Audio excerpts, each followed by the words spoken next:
it is way off the charts as far as daily prices. When you go on a raft trip and there's no hotel accommodations, no real transportation costs, there's food that's, cooked, they bought it at the grocery store, and yet their daily cost is much more significant than ours is. A lot of it's the insurance. Yeah, well, that's part of it. Your liability. But it's also the fact that adventure travel is harder to do on your own, so they can charge what they want, basically. And you'll find, I'm pretty sure that, like, if you're a trekking company, you're going to charge really high prices, but they're also dealing with a different audience. I mean, most of our people are, middle class Americans, although probably high-end middle class Americans, but a lot of the adventure companies are people are spending a lot more money than they probably should, or wealthy people. Yeah. They also work with small numbers.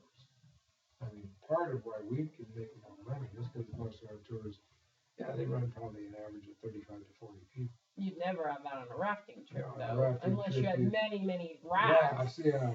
But even, most adventure tour companies have done it in small groups. Absolutely. So, I mean, guide to people ratio is usually like 10 people to a guide. Yeah, you can put 10 people in a boat. Yeah, so. I mean, it depends on the industry, obviously. Yeah. It's interesting to see, though, and you can look, if you go through all the kind of different tour operators and industries, you'll see that they're all kind of in that same, they all compare themselves to each other. So, but anyway, good luck on that. Was there any other questions? Not really. Okay. You're pretty thorough. Yeah. How are you doing on your tour? You getting it designed? I need to start. I have the whole tour laid out, but I need to go through and start filling in details as far as what I'm going to do each day. Okay. Is Yeah. it a coach tour? No. It'll be a ski tour here in Salt Lake. Okay. So basically, I don't know, you've given me a lot to think about today. Okay. But the idea would be ski one day and explore Salt Lake the next day, kind of back and forth, because it's very hard for people to ski 5-6 days in a row. That's probably a good idea for your experience, but I will tell you, we've tried ski tours over the years where we did skiing and maybe a Yellowstone, even winter type tour afterwards, or skiing in Red Rock. And we found that it just doesn't work. Most skiers don't want to do. Yeah, it does do. They can't ski 5 days in a row. You're right. They can't. But most of them don't want to commit to doing anything else, and so they won't combine those things. We do, however, we have done spouse programs, what we call those, where people go skiing a couple of days and their children or their spouse, either male or female, might decide to go do a day tour in Salt Lake just to get off the slopes for 1 day. Yeah, I think most people are coming in and trying to get it really hard for 4 days. Well, 4 days I think most of them have, what they see in their mind and what they can do are two different things, totally. But the thing about ski tours is they want to be up there in that whole ski atmosphere the whole time. And so, reality is that a lot of people in Salt Lake stay down here and go ski. It's just, a lot cheaper. So, depends. But that's good, though. Yeah. So remember, timing is important. Transportation is important. How you think about, and I don't know if she's making you do a time. She looks pretty hard in here. Difficult. But I made him do a timing day to day, and so you really have to hit the highlights of how is it going to work out, and you want to know that. So it's like when are we going to do lunch? When are we doing it? Yeah, they have to determine the whole timeline. Oh, We basically duplicated your. Oh, well, that's good. Okay. Yeah, the only thing it changed was the readings. Oh, we well, pretty much stuck to the I didn't make them setup. read. Well, we did. I had a thing that they could use, but I didn't worry about it. So if there's anything else you need, just give me a call. Yeah, I think that's everything for the moment. Email or whatever. But Well, thank you. you're welcome. So you should be able to put one together, I think. Oh Good luck on it. And they gave us a tour. They took us on a tour. Oh yeah, it of was Salt Lake. Who gave you one? Dylan and I. Oh, you did a city tour. Yeah, we took him on a city tour. Well, we took him on a city tour. Yeah, it was. How'd It you was do that? very different than what I expected. University band? No, it was a walking tour. Of the Oh, historical downtown walking. So yeah, so on the State Street. the Utah Historical Society has free tours where they lay out basically all Right, like kind of the walking history tour. of so Like the so they Boston, took us on Freedom one of Trail. those walking tours. They And I did. think you said you prepared 3 hours Yeah, before that tour. and it was terrible. It was a Did you learn a lot, fiasco. though? Yeah, oh yeah. Well, so Much. and it was interesting because we had that experience, and then just a few weeks later. So I work up at Snowbird in one of the shops, and we had a guy come in and say, "Hey, I'll pay somebody to take me and my buddies and go guide us around the mountains all day." So I took advantage of that opportunity. It took these 6 guys from Denver who had flown in on a private jet. I mean, Oh, really? just Wow. no expense, like whatever, and took them guided out on Snowbird and Alta and tried to find them powder, and yeah, the flow and the group dynamic and just The guys were getting along with the each guys were other. like fighting with each other, There you and it was go. just like Welcome to tour guiding. It's Yeah. usually pretty good, but there is a lot of that to learn. it was a very exciting, but it was just trying to really trying to manage the tour. Well, is that's hard. where time, yeah. Well, that's good. You learn a lot that So- way. So, And We'll then have we to went go- on a tour at the Capitol, and then we got to see a different version of Yeah. now did you go with somebody else giving the tour, or Uh-huh. you were giving the tour? No, someone else gave us a tour of the Capitol, so we were able to Oh. evaluate him compared to our previous experiences.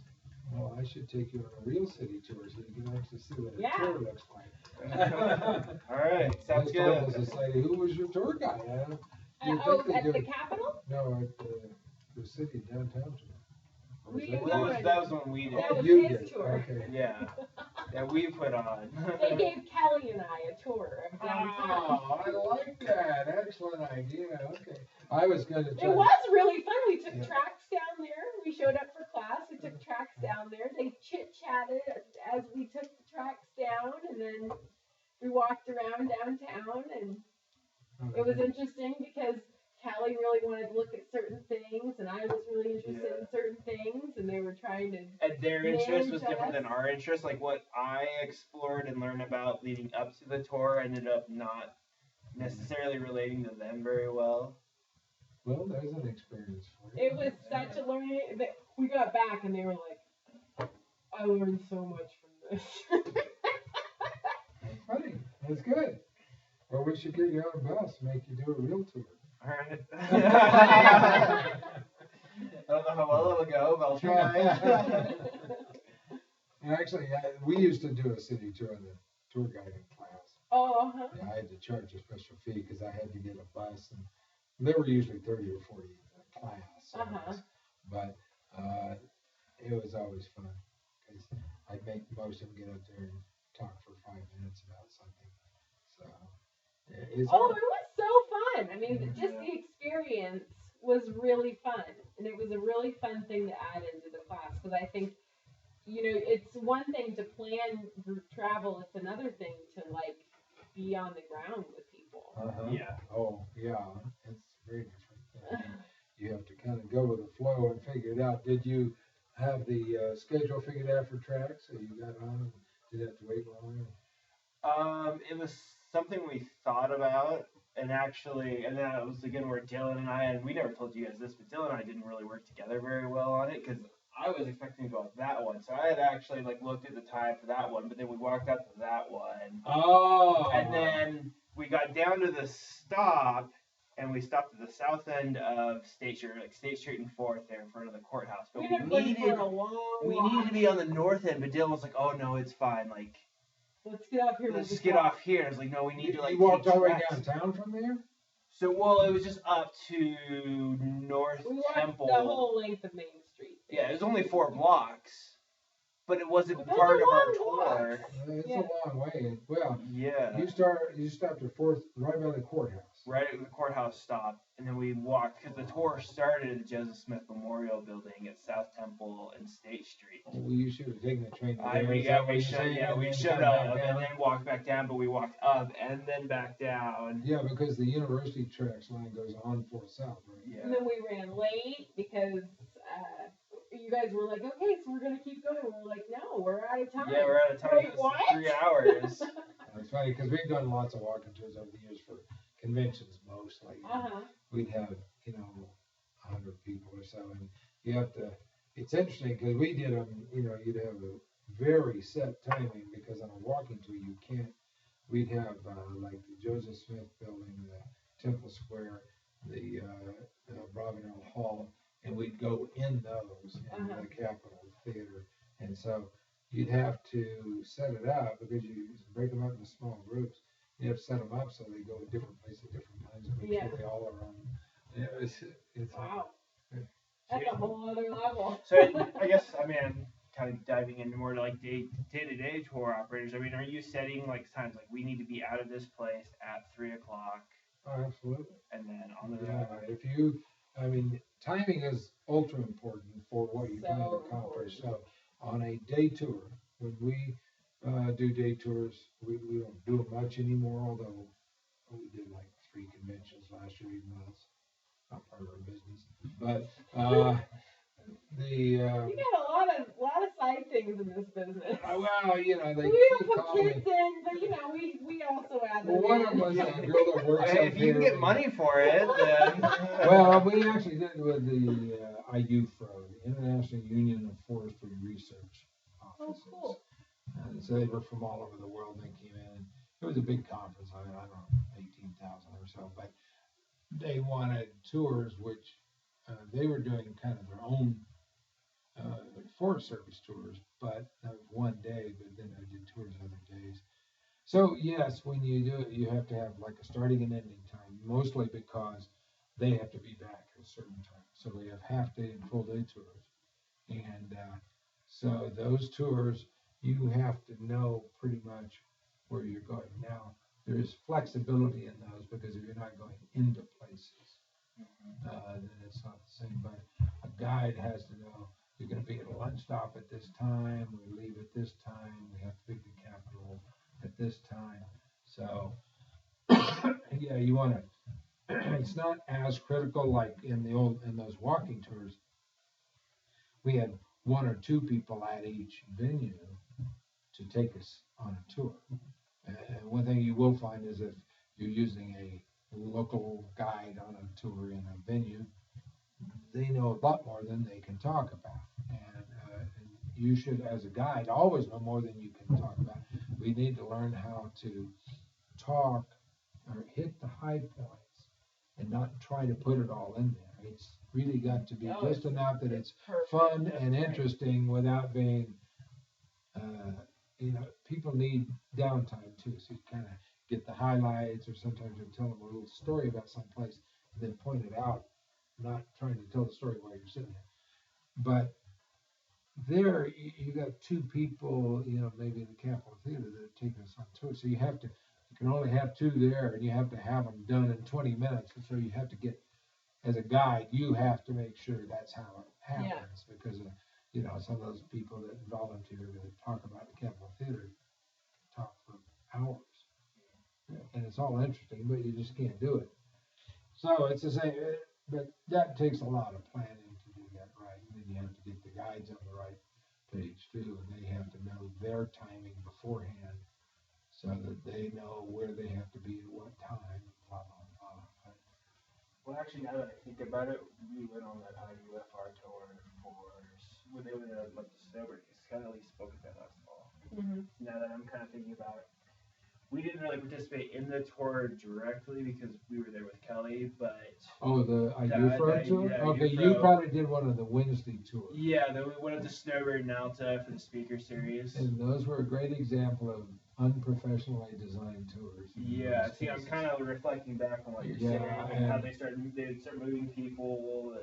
It was weird because we did all the other tours and all the people were complaining. Not every tour was bad, but they had like dozens of tours and they were so totally confused, and they were using a lot of volunteers, well, all volunteers, some of which probably knew what they were doing and some didn't, but there was a lot of confusion on that, and it was unfortunate because they could have planned it a lot better, but they didn't want to pay for it, obviously. But interesting.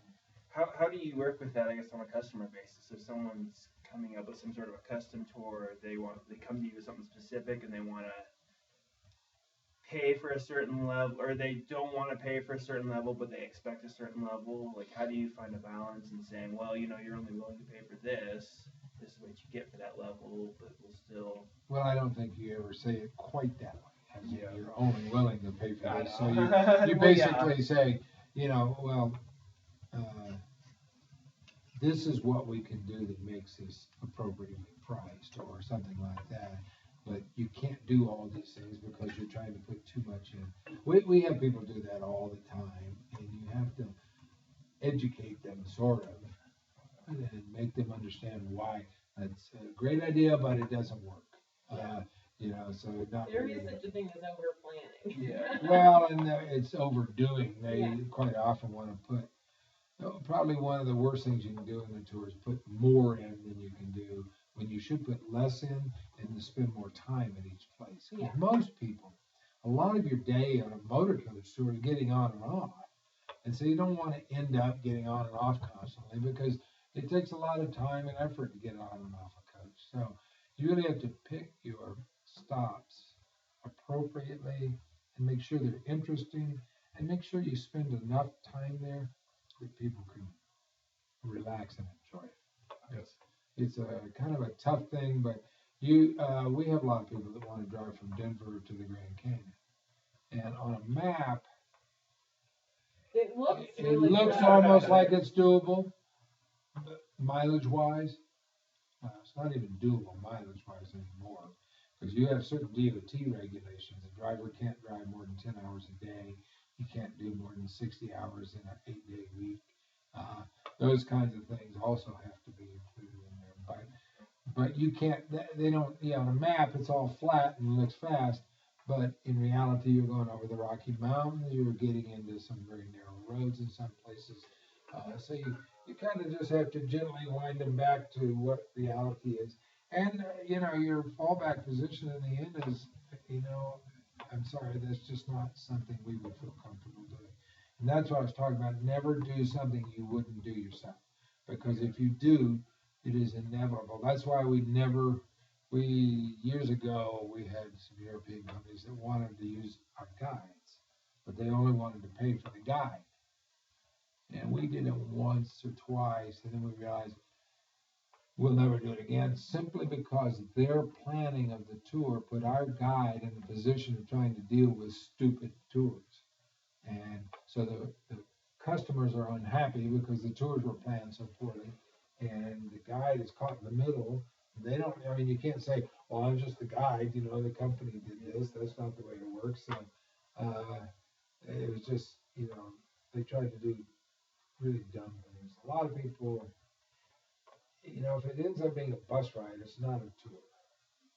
And we do have cross-country tours where we'll start, some people just don't want to fly, or they're, you kind of have to look at it from a senior's perspective. And I'm not talking about really old people, but people that probably retired and they don't, for you to get on a motor or a bus and ride from North Carolina to Denver so that you can then take a long Western tour, a real tour, it seems almost like a prison sentence. But the reality is that for a lot of these people who are at home all day by themselves, it's nice just to be with other people. Yeah. So we do a lot of tours where they will bus out to some sort of place like Rapid City or Denver or wherever, and then we take them on a real tour, and they end up going home. So they know what the difference is, but they're okay with that. Mostly buses, though, not trains. What's that? I said mostly buses, though. We've done it on trains, but America's trains don't run real well for tours, and partly because they don't set a schedule, number one. But I know. They leave Salt Lake at 3 a.m. they're pretty good on the East Coast, but by by the time they get to Salt Lake, they can be 12 or 14 hours late. Mhm. Because, first of all, freight trains have priority. It's all freight tracks they use. But secondly, they have guaranteed connections on those Amtrak trains. Mhm. By the time you get out west, if the train getting to Chicago is a little late, and then they have to hold up that western train, then they get to Denver, and the train they're meeting that's coming from the south is late. Yeah. Then they get caught up in they may end up in Salt Lake 12 hours later than they planned on. And you just can't run a tour like that. We do tours like that. Most people get on them, and so they're training out. So we've done where they go through Chicago to Glacier. There's a stop right in Glacier Park there. Pick them up, do a big tour, and then they take the train home. I would say a third of the people refuse to go back on the train and get an airline ticket because it's not a pleasant experience. Yeah. Even with a sleeper, it's not terribly pleasant. Yeah. Most of them don't want to pay that because it's so expensive. Yeah. Most of the people we do with these coaches coming out, actually taking a motor coach for a long ride each day is about as pleasant as it is. There's no security, no BS. Yeah. These people just don't want to fly. They like just looking out the windows and seeing, the trains actually aren't on the most scenic parts of America. They're on the most flat parts, the Yeah. easiest. Everybody talks about what a great scenic ride the Zephyr is to Denver. You can see a lot more from the motor coach. So, Interesting. yeah. Anyway, yeah, we do those kinds of weirdnesses. That's it. Well, great. Yeah. Well, thank you. You're welcome. There you go. Yeah, you don't have to do that. Yeah. Sorry, what's his name didn't make it. Dylan. I know.